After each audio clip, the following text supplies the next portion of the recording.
Sobat TC, berjumpa lagi dengan Rotasi, ruang obrolan TC.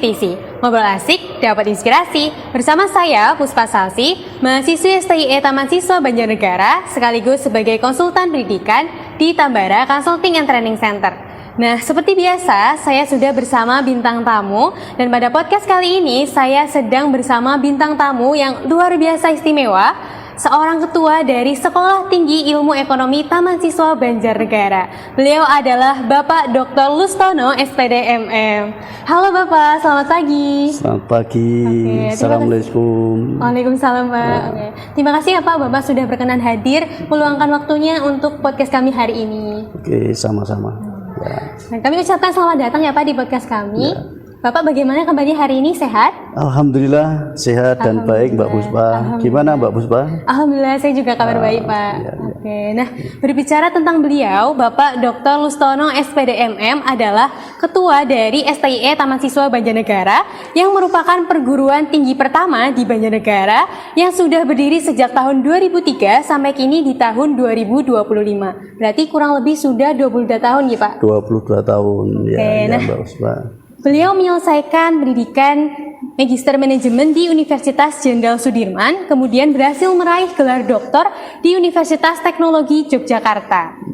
Nah, perjalanan panjang beliau ini tidak hanya soal meraih gelar, tetapi juga dedikasi yang luar biasa. Beliau telah memimpin STIE dari awal berdiri sampai saat ini menjadi kampus yang terus berkembang dan melahirkan banyak lulusan berprestasi. Nah, rasanya kisah beliau ini dapat menjadi bukti nyata bahwa konsistensi dan semangat belajar dapat membawa perubahan yang besar. Nah Pak, saya sudah semakin penasaran tentang cerita perjalanan Bapak menjadi seorang pemimpin. Jadi Pak, izinkan saya memulai tentang bagaimana dinamika perjalanan Bapak dalam membangun dan mengembangkan kampus STIE dari awal berdiri sampai saat ini Pak. Terima kasih Mbak Puspa, selamat pagi. Terkait dengan kampus STIE Taman Siswa Banjarnegara atau kampus STIE Tambara ini memang saya katakan sebagai kampus perjuangan. Ini berdiri di latar belakangi oleh permasalahan-permasalahan yang ada di daerah. Kala itu tahun 2000-an itu 2001, 2002 sampai 2003, bahkan terakhir 2005. Banjarnegara itu dinobatkan sebagai daerah termiskin di Provinsi Jawa Tengah dari 35 kabupaten kota. Yang kedua juga daerah tertinggal. Nah, ini saya selaku warga penasaran tentang itu. Daerahnya luas, juga subur. Kenapa miskin? Nah, kemudian sisi lain, kami juga saat itu melihat bahwa yang saya tangkap bahwa minat belajar masyarakat Banjarnegara cukup tinggi. Karena di situ ada sekitar 20-21 perguruan tinggi negeri swasta yang membuka kelas jauh di Banjarnegara ini. Ya, dari Jakarta ada, dari Jawa Barat ada, dari Semarang juga ada, Jawa Timur ada, dari DIY ada. Nah, di situ. Nah, sehingga kami mencoba untuk membangun perguruan tinggi yang memang legal, formal, ada itu.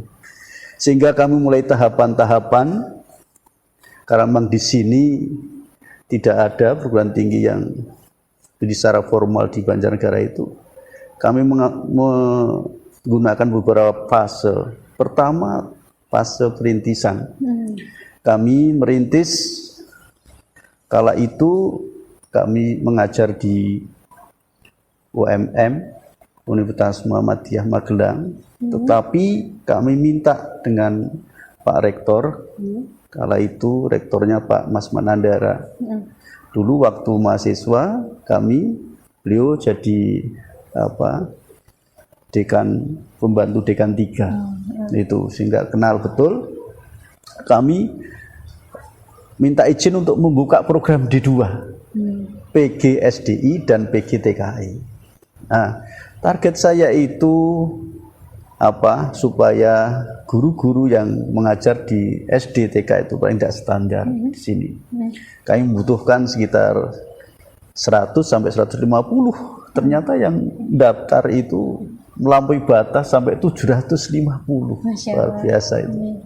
Nah, itu selang berjalan beberapa waktu, belum sampai meluluskan, rektornya meninggal. Padahal ada komitmen kita itu bahwa sebagian dari pendapatan itu nanti untuk mendirikan perguruan tinggi di Banjarnegara itu. Nah, sehingga meninggal gak jadi, tapi nawa itu saya untuk menjadi orang yang bermanfaat, berbuat kebaikan terhadap masalah yang ada itu, kami terus.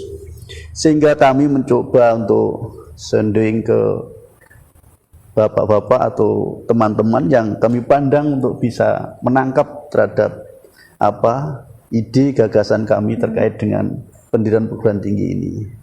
Tapi tidak semua yang bisa menangkap.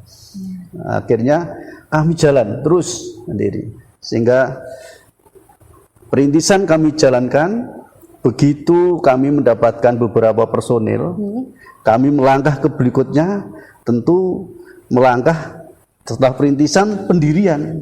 Nah, dari pendirian itu untuk menyusun proposal, kemudian menyusun orang-orang yang memang kita tempatkan di situ. Nah, itu kita susun, kita sesuaikan dengan aturan di sana untuk mengurus izin pendirian itu.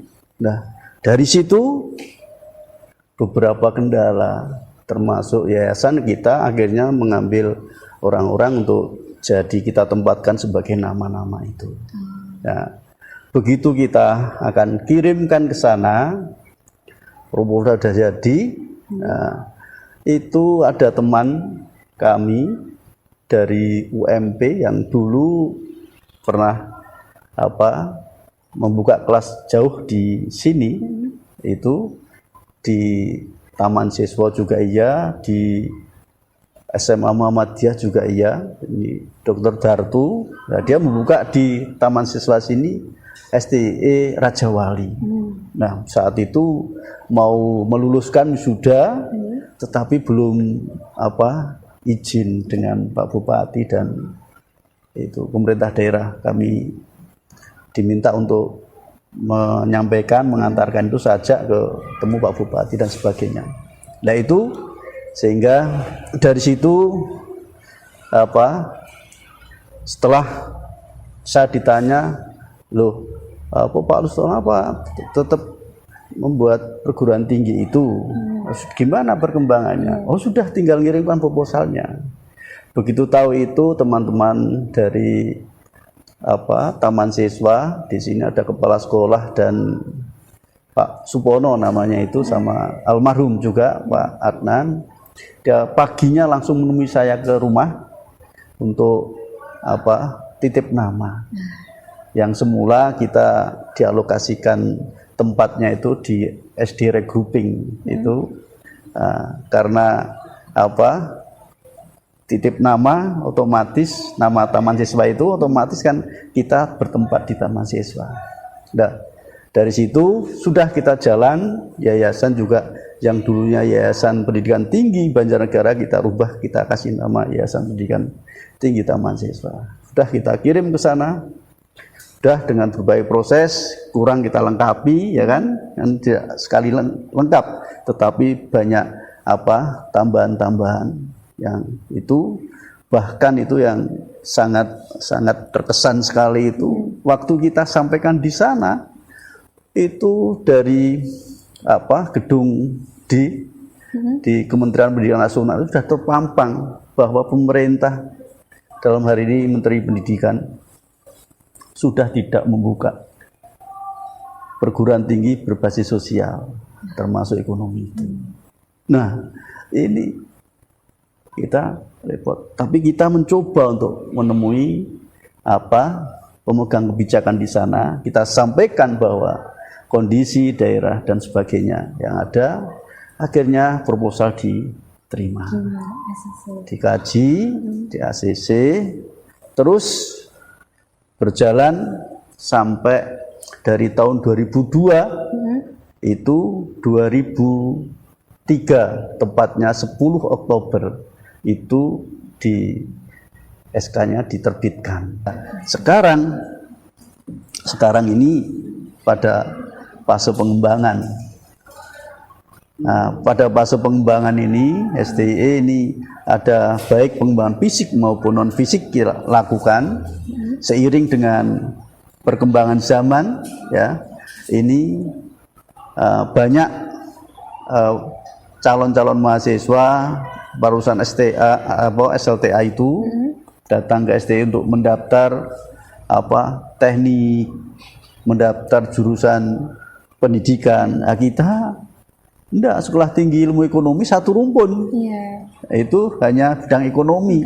Itu aja baru membuka manajemen dan akuntansi satu. Nah, dari ini kita jadikan sebagai kesempatan dan peluang untuk mengembangkan lebih jauh. Saya harapkan nanti bisa menambah prodi, syukur bisa ke depan mampu untuk mengembangkan ke arah perubahan kelembagaan, perubahan bentuk, jadi sekolah tinggi menjadi universitas, sehingga bisa membuka program-program baru yang sangat variatif, kemudian fakultas-fakultas baru tentu yang dibutuhkan oleh masyarakat ini. Nah, begitu juga kaitan dengan fisik, terus kita genjot pengembangan kaitan dengan penambahan sarana prasarana yang ini gedung lantai 3 ini juga taraf finishing. Ya, ini mudah-mudahan nanti segera bisa kita tempati lebih bermanfaat lagi. Itu dinamika perjalanan SD ini yang mungkin ya tidak bisa saya ceritakan dengan detail. Ya, garis besarnya kira seperti itu ya. Ini. Wah, ternyata perjalanan Bapak menjadi master di dunia pendidikan itu tentunya tidak mudah dan bahkan penuh tantangan tuh ya Pak. Oh iya. Nah, dari sekian banyaknya dinamika perjalanan yang telah Bapak lewati tadi, tantangan terbesar apa yang telah Bapak hadapi dan bagaimana cara Bapak itu menghadapinya? Tadi saya katakan terkait dengan rekrutmen, kita harus bertarung dengan broker-broker kelas jarak jauh yang rekrutmen. Kemudian kaitan dengan kebijakan pemerintah, mau tidak mau, suka tidak suka kita harus cukupi terkait dengan akreditasi. Karena apa? Kalau lembaga tidak terakreditasi, maka tidak akan bisa meluluskan. Nah, kebijakan berikutnya terkait dengan akreditasi institusi. Ini juga sama. Kalau lembaga tidak terakreditasi maka tidak mendapatkan nomor induk ijazah. Ya, itu. Loh, ini juga masalah besar itu. Belum kaitan dengan tuntutan SDM. Baik itu terutama pada tenaga dosen. Ini. Nah, ini alhamdulillah kita sudah mulai merekrut S2, bahkan diutamakan S3. Yang daftar sudah kebanyakan juga S3 sudah daftar di sini. Alhamdulillah. Nah, ini itu. Nah, itu masalah-masalah yang cukup pelik yang memang kita harus sikap. Iya, karena kaitan dengan rekrutmen mahasiswa. Sebetulnya lulusan SLTA di Banjarnegara itu setiap tahunnya sekitar 12 ribuan lebih. Tetapi minat masyarakat untuk melanjutkan studi itu sangat minim, 0, paling dari itu. Nah, sementara yang sudah bekerja, yaitu ini arahnya ke UT dan sebagainya. Nah, ini juga menjadi permasalahan. Kalau tidak ada mahasiswa, siapa yang mau dikelola itu? Bahkan ada tren di generasi muda dari apa yang telah disampaikan oleh tim marketing itu generasi muda yang ada di Banjarnegara itu beberapa ditemui untuk kuliah. Dia menyampaikan katanya sudah malas mikir. Lah ini kan masalah itu. Iya, masalah. Nah kalau generasi muda sudah malas mikir, nggak diisi dengan ilmu pengetahuan, nggak diisi dengan keterampilan, tentu berdampak pada karakter. Lebih luasnya lagi bagaimana bangsa Indonesia ke depan. Iya. Nah ini yang menjadi tantangan kita. Nah, mudah-mudahan ini nanti bisa menjadi berubah menjadi baik seiring dengan pertumbuhan perkembangan sekolah tinggi ilmu ekonomi Taman Seo Banjarnegara ini. Amin, Ya. amin.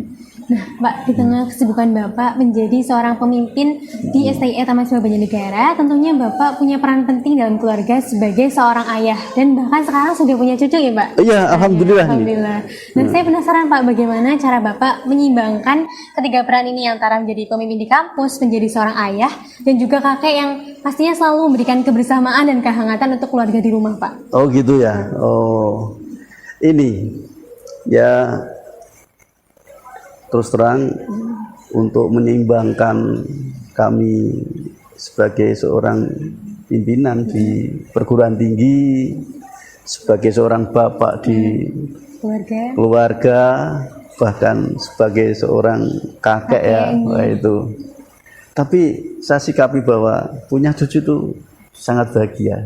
Ya, luar biasa ya. Iya, luar biasa. Kemudian merasa hidupnya lebih berwarna, bermutu. Oh ya, bermutu. Ya kan bermutu. Nah, sekarang sudah punya putu kan, itu. Nah, kami mensikapi begini.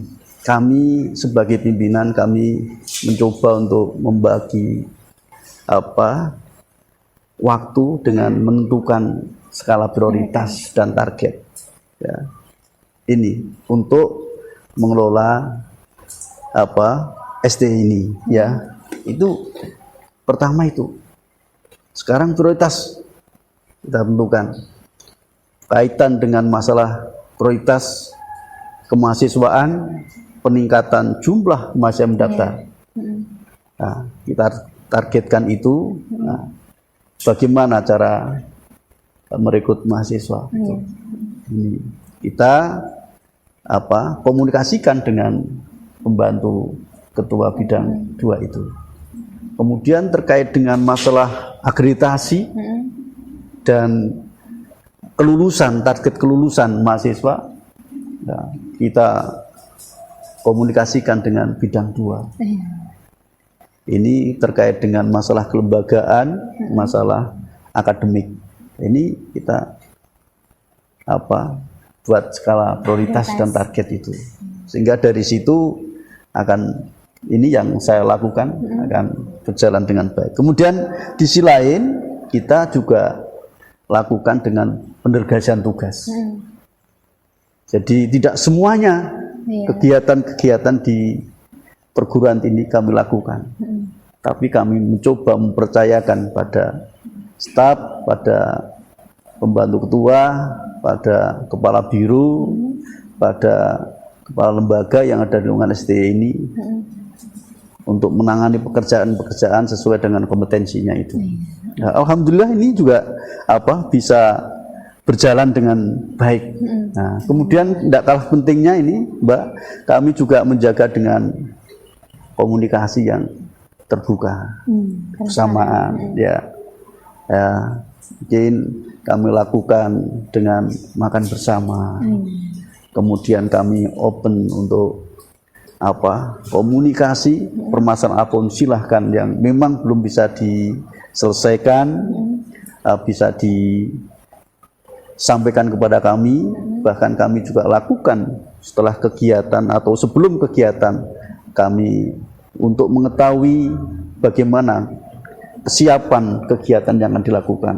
Nah, kami bisa saya pimpin sendiri sehingga saya bisa mendapatkan cerita, bahkan masukan-masukan, tantangan-tantangan hambatan yang dialami.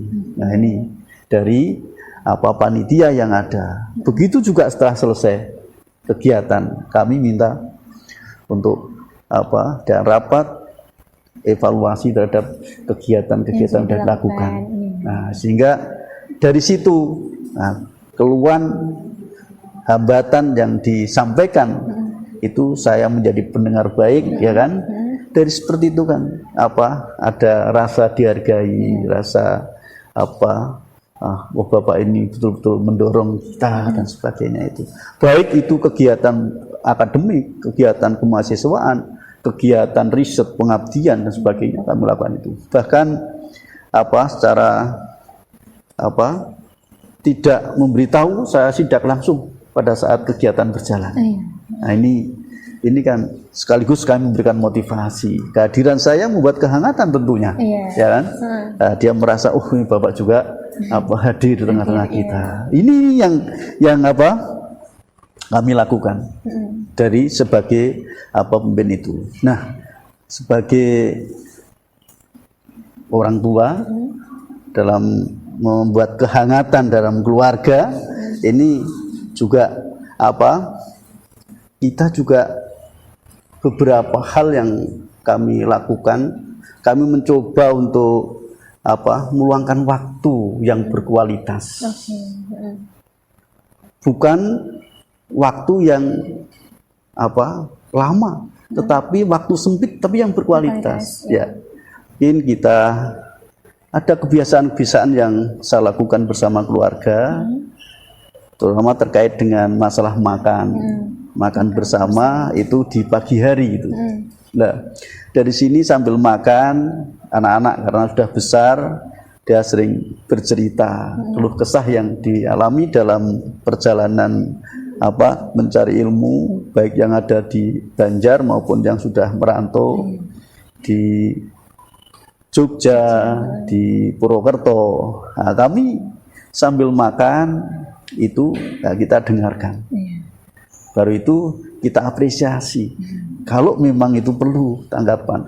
Kalau memang ada yang menyampaikan hal yang terkait dengan capaian-capaian dia yang bagus, kami juga mantap. Nah, aja kata-kata sepatah kata mantap. Apresiasi. Iya, ini merasa support betul ini Bapak itu ya. Itu. Nah, kalau ada kendala-kendala kegagalan itu sampai anak juga nggak mau keluar dari kamar itu. Nah, saya juga memberikan masukan. Tidak ada hidup yang di dunia ini yang tidak pernah mengalami kegagalan. Kegagalan itu bagian dari kesuksesan. Itu. Nah, itu saya sampaikan seperti itu.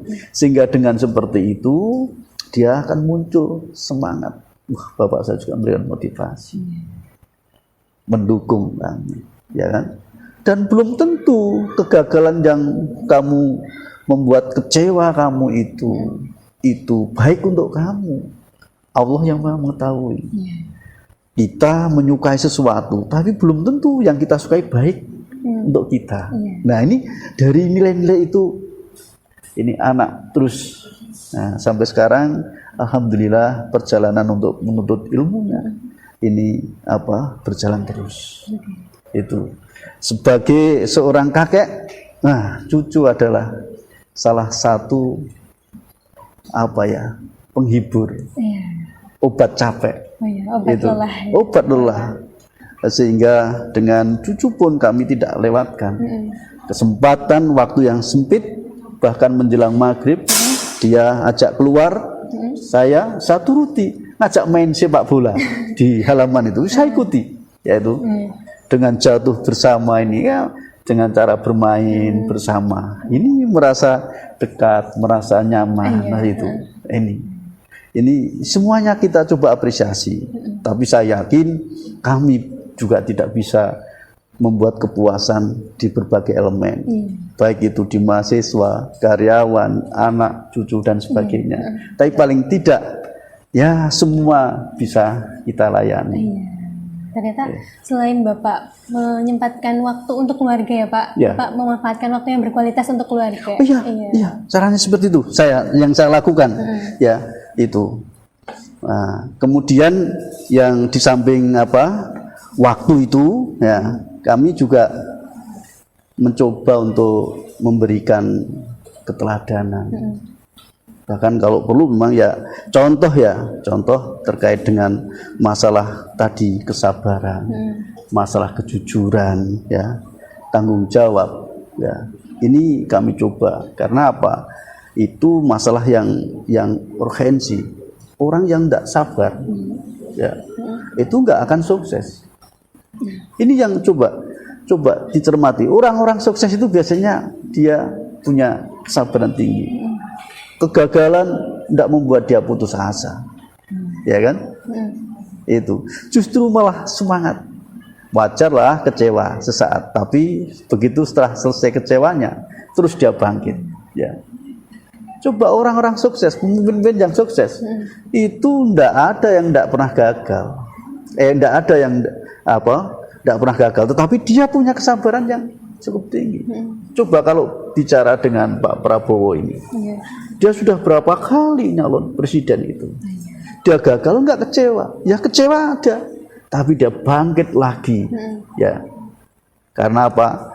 Mimpinya untuk menjadi presiden bahwa ini adalah baik untuk kami, pengabdian untuk bangsa.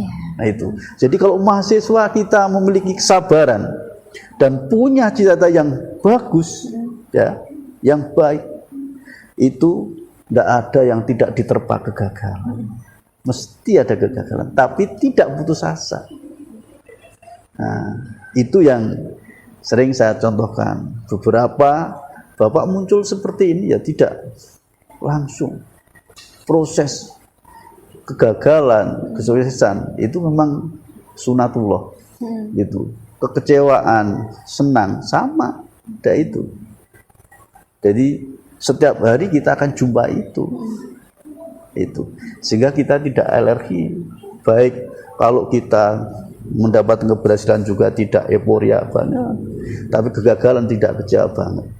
Ya ada batasan-batasan. Itu justru yang mengantarkan kita hidup menjadi sukses. Oke, selain memanfaatkan waktu juga harus jadi teladan gitu ya Pak? Ya, kita upayakan seperti itu. Ya. Terkait mahasiswa Pak, di era yang saat ini mahasiswa itu hidup di era yang serba cepat dan digital gitu ya Pak. Ya. Nah, menurut Bapak sikap atau karakter seperti apa sih yang seharusnya dimiliki oleh seorang mahasiswa agar ia mampu menghadapi tantangan di era saat ini dan menjadi mahasiswa dan generasi yang unggul seperti itu Pak? Tentu kalau menurut saya itu mahasiswa dalam menghadapi era saat ini itu ya supaya tetap unggul, dia harus punya sikap yang tangguh dan semangat. Kemudian dia kreatif, dia inovatif, ya juga produktif. Itu ini sikap yang harus dimiliki. Tidak kalah pentingnya lagi dengan sikap yang adaptif. Mampu menyesuaikan dengan berbagai kondisi perubahan yang ada. Itu. Nah, itu menurut saya. Kemudian untuk menjadi generasi yang unggul, tentu dia harus kuasai terhadap sains, ilmu pengetahuan dan teknologi, kemudian juga agama. Kemudian juga harus kuasai kaitan dengan keterampilan. Ya. Nah, yang tidak kalah pentingnya, dia juga harus memiliki karakter, integritas yang baik. Itu. Saya yakin kalau 3 aspek itu dikuasai, ini menjadi generasi yang unggul. Bahkan dicari. Coba itu. Sisi yang pertama adalah kaitan kuasai dengan ilmu, kuasai dengan keterampilan, kemudian miliki karakter, integritas yang baik. Itu. Ilmu, keterampilan dan karakter. Iya, karakter yang baik. Itu. Sekarang banyak orang memiliki ilmu, ya, tetapi tidak memiliki karakter yang bagus, maka tidak digunakan. Begitu juga keterampilan. Ya, banyak orang memiliki keterampilan, tetapi juga enggak digunakan karena apa? Dia tidak memiliki karakter yang baik, tidak memiliki integritas yang baik, sehingga orang itu kurang percaya untuk menggunakan. Nah, kalau mahasiswa STI nanti, generasi muda yang ada di Banjarnegara menguasai 3 aspek itu, saya yakin menjadi rebutan baik di skala lokal, regional, nasional maupun global. Iya itu. Ini menurut saya itu. Ya. Nah, selain mahasiswa Pak, STIE Taman Siswa Banjarnegara juga harus memberikan kontribusi kepada masyarakat sekitar Banjarnegara. Nah, menurut Bapak sendiri, kontribusi nyata seperti apa sih yang diharapkan dapat diberikan oleh STIE Taman Siswa Banjarnegara kepada masyarakat sekitar Banjarnegara? Oh gitu ya. Tentu banyak yang bisa disumbangkan terhadap masyarakat melalui STIE ini. Ya, yang pertama terkait kontribusi pemberdayaan pendidikan dan pelatihan pada masyarakat. Masyarakat Banjarnegara butuh untuk dilatih, butuh untuk diberikan keterampilan, baik terkait dengan masalah pengelolaan keuangan, pengembangan UMKM, ya, dan yang lainnya, manajemen terutama, manajemen perekonomian yang ada ini. Itu. Kemudian juga di samping itu kita juga bisa berkontribusi terhadap masyarakat melalui kegiatan penelitian dan pengabdian. Penelitian-penelitian yang bisa dilakukan oleh mahasiswa dan dosen, tentu penelitian-penelitian yang terkait dengan masalah pengembangan terhadap potensi unggulan daerah. Di Banjarnegara ini memiliki beberapa unggulan, potensi unggulan seperti pertanian, pariwisata, ekonomi kreatif. Kalau itu diadakan riset, kemudian ditindaklanjuti di dalam kegiatan pengabdian mahasiswa dan dosen, tentu ini akan menjadi kontribusi yang besar untuk kemajuan masyarakat, kemudian kesejahteraan masyarakat. Ini. Untuk KKN seperti itu berarti itu termasuk pengabdian kepada masyarakat. Oh iya, Pak? iya. Itu. Ya, kemudian STIE juga terus bersinergi, berkolaborasi dengan pemerintah daerah, dengan dunia usaha, ya, terkait dengan masalah program pembangunan daerah yang ada di Banjarnegara. Terus saling mendukung ini. Ini juga bisa kontribusi yang bisa dilakukan oleh STIE pada masyarakat, pada pemerintah, pada dunia usaha yang ada di Banjarnegara. Wah, luar biasa sekali ya Pak. Ya, ini menurut saya, menurut saya seperti itu ya. Nah ini Mbak Buspa. Nah, sebelum mengakhiri perbincangan kita kali ini Pak, saya mau tahu apa harapan terbesar Bapak untuk kemajuan dan perkembangan kampus STIE Taman Siswa Banjarnegara, Pak? Ya, harapan kami bahwa STIE yang sudah berdiri sampai saat ini 22 tahun ini terus tumbuh, berkembang dan maju, bisa memberikan kontribusi yang nyata, bisa bermanfaat untuk masyarakat, bangsa dan negara. Itu. Kemudian juga kami berharap bahwa kampus STIE ini bisa mengeluarkan generasi-generasi yang cerdas, berkarakter, terampil, bisa menjadi penerus bangsa, menjadi pemimpin bangsa yang tangguh, yang baik, sehingga ke depan bangsa Indonesia ini menjadi bangsa Indonesia yang lebih baik. Amin. Kemudian yang tidak kalah pentingnya lagi, kami berharap bahwa STIE ini menjadi destinasi pendidikan tinggi yang sangat baik, berkualitas, sehingga menjadi pusat pembelajaran tidak hanya untuk Banjarnegara sekitarnya, tidak hanya untuk Indonesia, tetapi menjadi pusat pembelajaran umat sedunia. Nah, ini harapan kami, dan saya yakin STIE mampu untuk masuk situ. Nah, ini. Keren sekali ya Pak. Iya. Nah, itu. Nah, dan kiranya Bapak berkenan Pak untuk memberikan pesan dan motivasi untuk mahasiswa dan generasi muda di Banjarnegara agar mereka tetap semangat walaupun menghadapi tantangan di era yang semakin berat. Oh gitu ya. Apa ya kira-kira pesannya ya? Pesannya untuk mahasiswa dan generasi muda, jangan pernah takut. Jangan pernah takut menghadapi perubahan. Ini. Kemudian jangan juga pernah takut menghadapi kesulitan. Karena di balik itu pasti ada satu yang tumbuh, kemudian ada juga kesempatan yang bisa untuk dipelajari. Terus berkembang. Terus maju. Menurut saya seperti itu. Kemudian yang untuk generasi muda Banjarnegara itu kami ada pesan. Pesan untuk juga pada mahasiswa SD ini, satu, bangun kekuatan iman dan moral. Ya, dengan kekuatan iman dan moral agar langkah-langkah bijak, langkah-langkah yang bernilai ini nanti akan tumbuh, berkembang sekaligus diiringi dengan kejujuran. Itu. Yang kedua, kembangkan kekuatan ilmu, ya, kekuatan ilmu dan keterampilan. Saya yakin dengan ilmu kehidupan para generasi muda itu akan menjadi cerah. Dengan keterampilan, orang Jawa dulu mengatakan bahwa pangan itu pange tangan. Obai tangan akan menjadi pangan.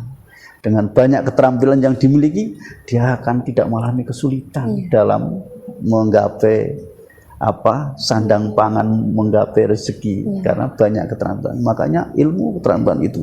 Kemudian yang terakhir, bila terus bersemangat, ada kekuatan semangat dan optimis. Ya, justru orang-orang yang sukses itu karena dia memiliki semangat hidup dan optimis dalam kehidupannya. Itu. Jadi apa yang telah dimiliki atau apa yang telah ditentukan, maka dilakukan dengan penuh semangat dan optimis. Itulah akan berhasil. Ya, kalau orang sudah tidak optimis, pesimis, ya sulit untuk berhasil. Ya toh. Ini saya kira pesan untuk para generasi muda dan mahasiswa yang ada di Banjarnegara. Menginspirasi sekali ya Pak. Dan buat teman-teman di rumah, silakan bisa dicatat dan disimak dengan baik ya teman-teman. Nah, tidak terasa perbincangan saya dan Bapak Ketua STIE Taman Siswa Banjarnegara telah selesai. Dari sekian panjangnya dinamika perjalanan yang telah Bapak Ketua STIE Taman Siswa Banjarnegara telah lalui, menunjukkan semangat, dedikasi, dan perjuangan yang luar biasa dalam membangun institusi pendidikan. Nah, kita dapat mengambil pelajaran bahwasanya kepemimpinan tidak hanya mengelola institusi pendidikan dengan baik, tetapi juga mengelola waktu dan menyeimbangkan waktu dengan cara beradaptasi dengan perubahan dengan sangat baik. Seperti itu ya teman-teman.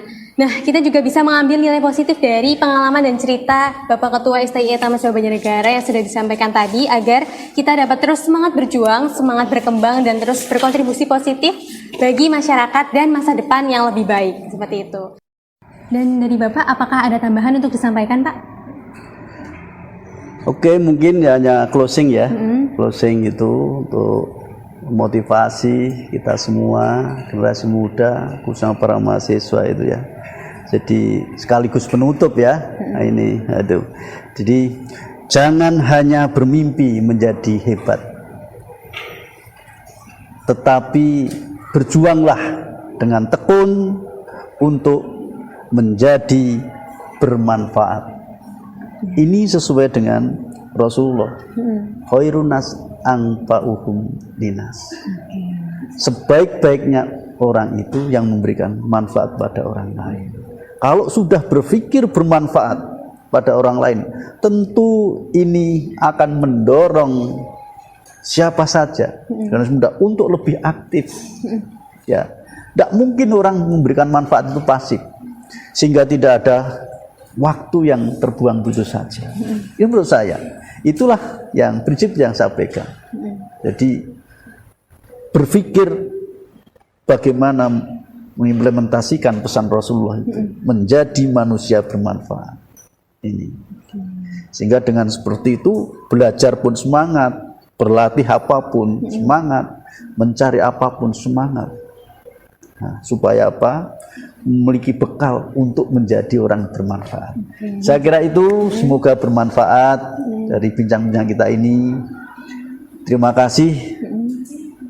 Assalamualaikum warahmatullahi wabarakatuh. Waalaikumsalam Nah, warahmatullahi terima kasih Mbak Uswa ya. Terima kasih, Mbak. Oke.